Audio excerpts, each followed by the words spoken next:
આ ગામ કહે છે આઝાદીના સંઘર્ષની ગાથા।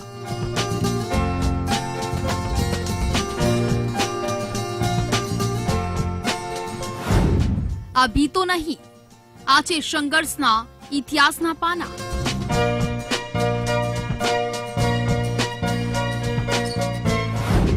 અહીં જીવની જેમ સચવાયા છે શૂરવીરોના સૂત્રો।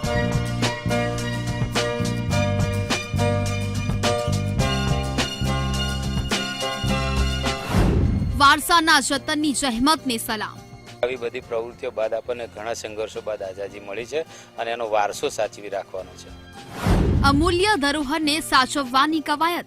એવું કહી શકાય કે આઝાદીની ચળવળની અમારી આ અમૂલ્ય ધરોહર છે અને એ ધરોહરને સાચવી રાખવી એ અમારી માટે માનની વાત છે।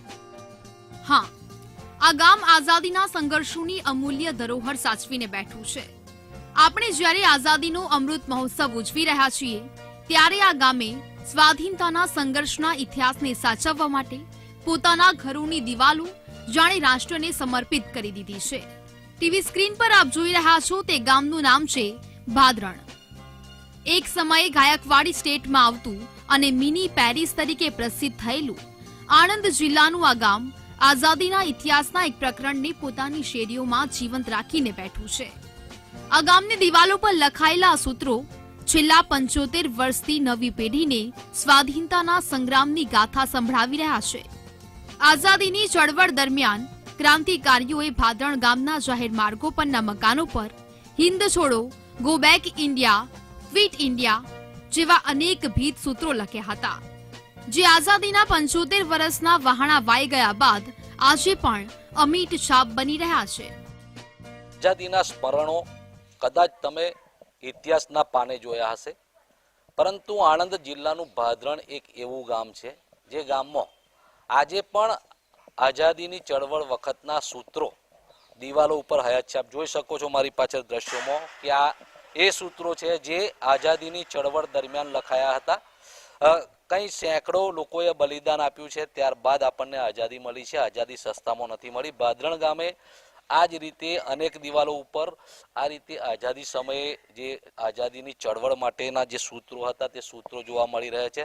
મહત્વની વાત એ છે કે આ સૂત્રો જળવાઈ રહે તે માટે જે મકાન માલિકો છે તે મકાન માલિકો દ્વારા નથી તેનું રંગરોગાન કરાવવામાં આવતું કે નથી તે દિવાલોને તોડવામાં આવતી। આપ જોઈ પણ શકો છો કે પાછળ જે મકાન છે એ મકાન નવું બાંધવામાં આવ્યું છે, પરંતુ એની બાજુમાં જ આ જે મકાન છે તેની ઉપર ભીંત સૂત્ર લખાયેલું છે। તે મકાન વર્ષો જૂનું છે, પરંતુ જે આ ભીંત સૂત્ર છે તેનું નષ્ટ ના થાય તેના માટે મકાન માલિક દ્વારા તેને નથી રંગરોગાન કરાવવામાં આવતું કે નથી તેને સમારકામ કરાવવામાં આવતું। આમ જોવા જઈએ તો ભાદરણમાં આઝાદીના જે ચળવળ દરમિયાનના જે સૂત્રો છે તે સૂત્રો ભાદરણના ગ્રામવાસીઓએ સાચવી રાખીને એક અનોખી રાષ્ટ્રભાવના લોકોમાં જાગૃત કરી છે। આપે જો આઝાદીનો ઇતિહાસ અને તેમાં પણ ગુજરાતના સંઘર્ષોના પ્રકરણો પર નજર ફેરવી હશે તો તેમાં આ ભાદરણ ગામનો ઉલ્લેખ અચૂક જોવા મળશે। આઝાદીની ચળવળની વાત કરીએ તો ગાયકવાડી સ્ટેટમાં આવતા આ ગામને ક્રાંતિકારીઓ માટે સલામત માનવામાં આવતું હતું, કારણ કે ગાયકવાડી ગામ હોય અહીં અંગ્રેજો ફરકી પણ શકતા નહોતા। ક્રાંતિકારીઓ માટે આ ગામ સલામત, સુરક્ષિત માનવામાં આવતું હતું।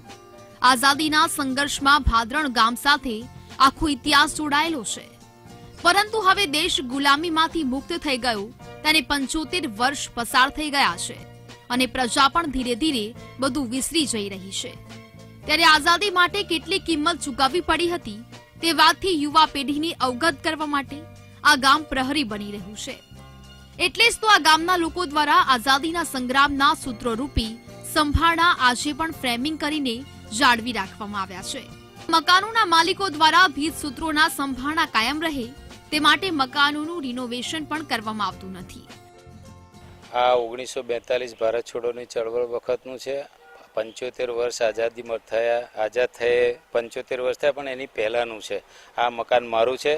મકાન ઉપર આ સચવાઈ રહે માટેની વ્યવસ્થા કરેલી છે અને એને કારણે આ સૂત્રો નીકળી ન જાય માટે પણ આ દિવાલને અમે કંઈ વ્યવસ્થિત કરવામાં હજુ મન ખચકાય છે, પણ ભવિષ્યમાં જો કદાચ થોડું રિપેરિંગ કરવાનું થાય એવું લાગે તો આ સૂત્ર એવું ને એવું જ રહે અને એ પ્રમાણે રિપેરિંગ કરીશું, કારણ કે આવનાર પેઢીને પણ ખબર પડે કે આઝાદી મળી નથી, આવી બધી પ્રવૃત્તિઓ બાદ આપણને ઘણા સંઘર્ષો બાદ આઝાદી મળી છે અને એનો વારસો સાચવી રાખવાનો છે. જણાવી દઉં કે 1942ની જે હિંદ છોડો ચળવળ હતી ત્યારે ગાંધીજી, સરદાર પટેલ એવા નેતાઓના સાનિધ્યમાં અમારા ગામના યુવાનોએ જોરશોરથી હિંદ છોડો ચળવળમાં ભાગ લીધેલો અને એ દરમિયાન એ યુવાઓ દ્વારા આ ભીત ચિત્રો લખવામાં આવેલા. એટલે એવું કહી શકાય કે આઝાદીની ચળવળની અમારી આ અમૂલ્ય ધરોહર છે અને એ ધરોહરને સાચવી રાખવી એ અમારી માટે માનની વાત છે, ગૌરવની વાત છે અને એને કારણે જ અમે આ ભીત ચિત્રો પર ફ્રેમિંગ કરી અને એને સાચવી રાખવાનો પ્રયત્ન કર્યો છે, જેથી આવનારી પેઢી પણ એને જોઈ શકે અને એમને ખ્યાલ આવે કે આઝાદીમાં કેવી ચળવળ થયેલી, કેવા ભીત ચિત્રો લખાયેલા અને એ અંગેનું એમને જ્ઞાન આપી શકાય અને અમે પણ એમને માહિતગાર કરી શકીએ એ હેતુથી અમે આ જાળવણી કરી રહ્યા છીએ. આઝાદીની ચળવળની યાદોના સંભાળાનું આટલું વર્ષો બાદ પણ જતન કરી બાદરણ ગામ દેશપ્રેમનું એક ઉત્તમ ઉદાહરણ પૂરું પાડી રહ્યું છે. કેમેરામેન અર્પિત સાથે ઘનશ્યામ પટેલ, VTV ન્યૂઝ, આણંદ.